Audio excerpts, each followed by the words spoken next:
So could you tell us a bit more about that and how that is connected to the Indic decolonization that's happening right now?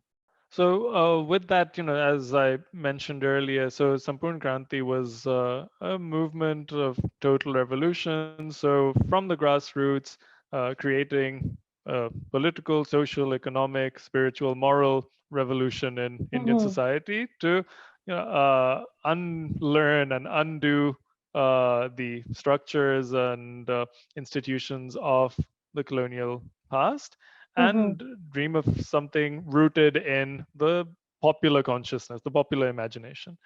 So with that, so Jayaprakash Narayan was quite an unorthodox leader. So he started off in the Congress, but unlike the other leading luminaries of the Indian National Congress, who were the wealthy lawyers or sons of Mm-hmm. lawyers who had studied in London, Oxford, or Cambridge, JP studied in the US and not Mm-hmm. on his ancestral money or on a scholarship by those trying to cultivate him, but by working as a mechanic, working as a fruit picker, and experiencing life as the working class Mm-hmm. while studying. So he started off as a Marxist. He engaged with Marxist theory, but upon returning to India, sought to use it as one of many tools. So at the end of the day, Marxism, like I said, is a tool, Mm-hmm. and it doesn't matter who created the tool. As long as a tool serves your purposes, it's your tool. You should Mm-hmm. embrace it. You should embrace every tool that helps you reach your goals. Mm-hmm.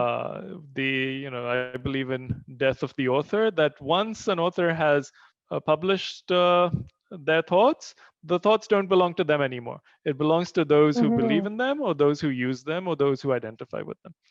So he tried to create a more Indian form of socialism based on his experiences and based on his understanding, and it was part of what was called the Sarvodaya movement.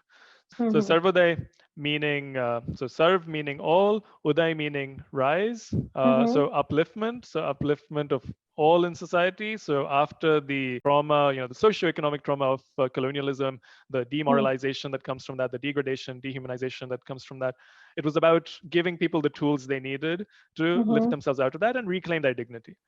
Now, with time, a lot of the Indian socialists left the Congress. So Mm-hmm. initially, they had an internal faction called the Congress Socialist Party, which Okay. Nehru refused to join despite all of his Fabian socialism. So they didn't like him very much. Mm-hmm. And during the post independence era, they split off to create a series of parties. So there was the Socialist Party, there was the Praja Socialist Party, there was the Samyukt Socialist Party. So Jayaprakash Narayan, Acharya Narendra Dev, George Fernandez, these were the big names, Ram Manohar Lohia, Mm-hmm.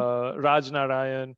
So they sought to create an indigenized Indian social welfare model that was not, just the unquestioning for an imitation of Nehru's Fabian socialism or the CPI's Marxism-Leninism that Mm-hmm. was theory without praxis. So with that, it was they gained a lot of respect, but not much electoral success.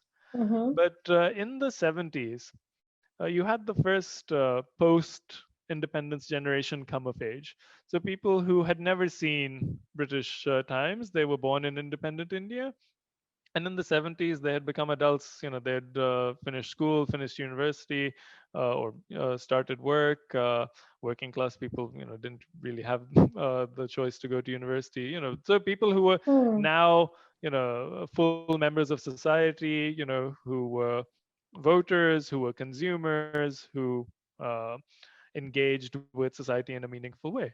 So Mm-hmm. without the experience of colonial times, all they had seen growing up was essentially single party rule under the Congress. Mhm. And they had grown up seeing famine. They had grown up seeing wars with our neighbors.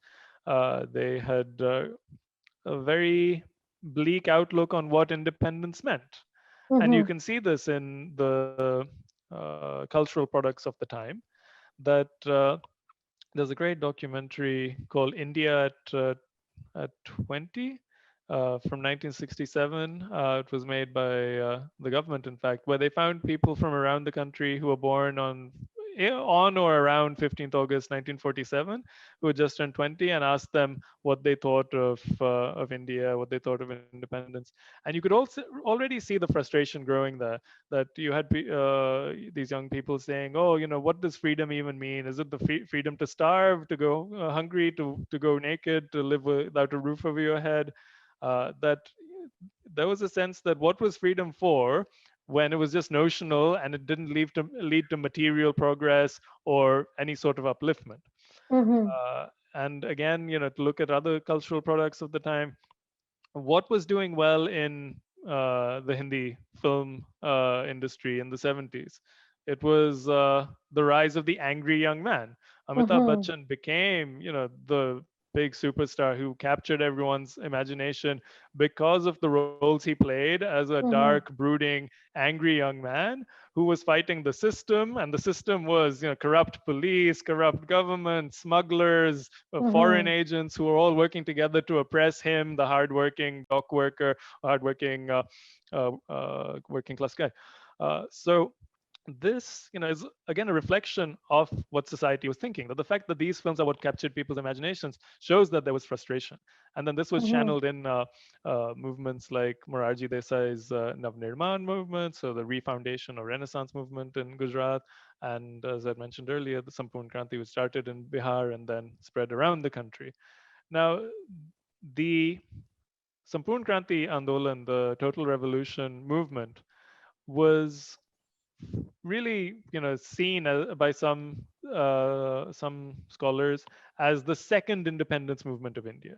That we had Okay. our first independence movement, which was the physical removal of our colonizers. So there's no longer, Mhm. white sahib ruling over us, apart from Hmm. William Dalrymple, of course. He Oh, but he's gone to Sri Lanka now to escape COVID, so maybe he can stay there. I'm sure the Lankans know how to deal with people like that better than. But yeah, we no longer had the White Sahib lording over us, but we did have the Brown Sahib lording over us. Mhm.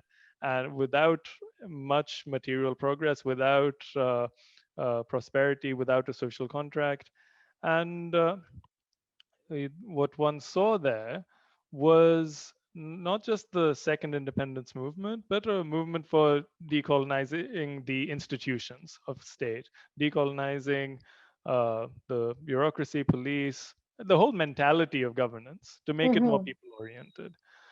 So not just decolonization, you can even call it democratization. So full Mhm. democratization, which we don't have. We have feudalism with elections. Uh, Mhm. so from that movement, we saw the rise of a whole new generation of young leaders, Mhm. some of whom went on to become state level satraps like of the RJD and the SP. Whereas you also saw the rise of many of the leaders that gained prominence in the 2000s, Mhm. or in the late 90s as well under Vajpayee. So the Janata Party that grew out of the emergency. So during the emergency, all of the opposition was locked up, Mhm. uh, and afterwards, well, not all of the opposition. The CPI was not locked up because it cooperated with the Congress. CPM was. But the old Bharatiya Jana Sangh, so the predecessor of the BJP, the socialists, George Fernandez, and the CPM were jailed. After the emergency, there were elections, and we saw the Janta Party Alliance, which was this big tent alliance of various parties. So Morarji Desai's Congress, the Jan Sangh, the Socialists, the Samyuk Socialist Party, and they came to power. And that period from 1977 to 1980 was the birth of modern India. That many of the names that are household names today started off their time in politics during that period, and that can be Lalu Prasad Yadav, it could be Subramanyam Swamy, could be Sushma Swaraj, Pramod Mahajan. These people started off during that time. Even Mamta Banerjee started off her career by infamously disrupting Jayaprakash Narayan's visit to Calcutta by leading a protest group, and she jumped on his car and smashed the windscreen, and that gained her a lot of praise from Congress headquarters. Really got her the head start she needed. So basically, everything we know about politics today arose from the emergency and post-emergency era. And even the BJP, when it was founded in 1980, so after the collapse of the Janata Party government, uh, Vajpayee, Atal Bihari Vajpayee, at the foundation ceremony, gave a speech in which he said, Janata party टूट गई लेकिन हम जयप्रकाश का सपना को टूटने नहीं देंगे जयप्रकाश कोई व्यक्ति नहीं बल्कि कुछ मूल्यों का नाम है कुछ आदर्शों का नाम so the idea behind the BJP, why is it called the Bharatiya Janata Party? They could have created the Jana Sangh again. They could have refounded the Jana Sangh. They could have created the RSS as a official name for it as well, or created a new one. But they took the name of the Janata Party, and they said that, oh, this party was created to fulfill the dreams of Jayaprakash Narayan. And that's why the party talks about radical social transformation and economic transformation. Whether it acts on it or not is yet to be seen, because no non-Congress party or alliance has ever got a majority in both the Lok Sabha and Rajya Sabha. So it's only the Congress that makes constitutional amendments, or to put it differently, only amendments that are acceptable to the Congress have ever made the Constitution.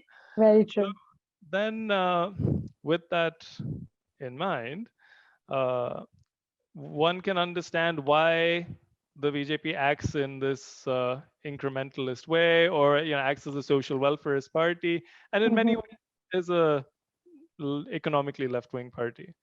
And in fact, this is something that its own voters get frustrated with, because, as I like to say, it's a party that it's this wonderful election-winning machine where right-wing voters go in and left-wing policy comes out, is released, because that's what's acceptable in the Indian polity, in the current constitution, in the current system, and even to the broader Overton window, as it's called. They don't really challenge it. They shift it through incrementalism, but they don't have the same zeal. Maybe they're more realistic, they're more pragmatic than JP was, or they learned from past experiences, with NDA 1, with Vajpayee, or in 96, the government didn't last for more than a few days, that they've become a bit risk averse. So it's, although founded with this radical transformation in mind, I think experience, 7 years in power, has taught them the limitations of what they can and can't do. And it's time for them to embrace that if they want to achieve the changes that they're planning, then you need systemic structural change, not just tinkering with the existing structures. Please remember to subscribe to us and switch on the notifications for this channel. For our other social media links, more content, and to support our work, please visit citti.net. Dhanyavad. Namaskar.